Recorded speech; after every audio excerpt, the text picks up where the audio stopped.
Assalomu alaykum, qadrli mijozlarimiz. Bugun sizlar uchun 35 yoshdan oshiq o'tayam darajada yuzi quruq hamda ajini ko'p bo'lgan ayol qizlarimizga tavsiya etadigan ilon seriyamizni ishlatilish tartibini tushuntirib o'taman. Birinchi bo'lib bir haftada bir marta peeling gel skatkamiz bilan yuzimizni tozalab olishdan boshlaymiz.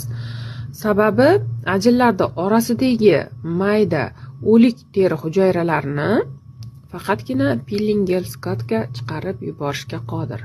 Keyin esa yuzimizni oddiy suv bilan yuvib tashlaymiz hamda massaj kremni surib 3-5 daqiqa davomida yuzimizni massaj liniyalari bo'ylab massaj qilamiz.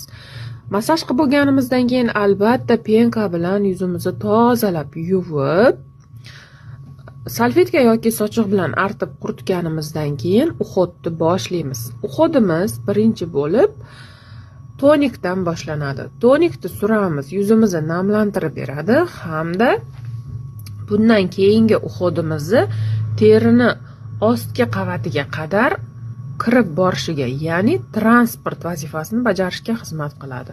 Tonikdan keyin sivrtka bilan yuzimizni vitamin bilan boyitib, keyingi seriyamizni effektini 10 barobar ko'tarib berishga xizmat qiladi hamda losyonimizni suramiz. Losyonimiz yuzimizni oziqlantirib beradi.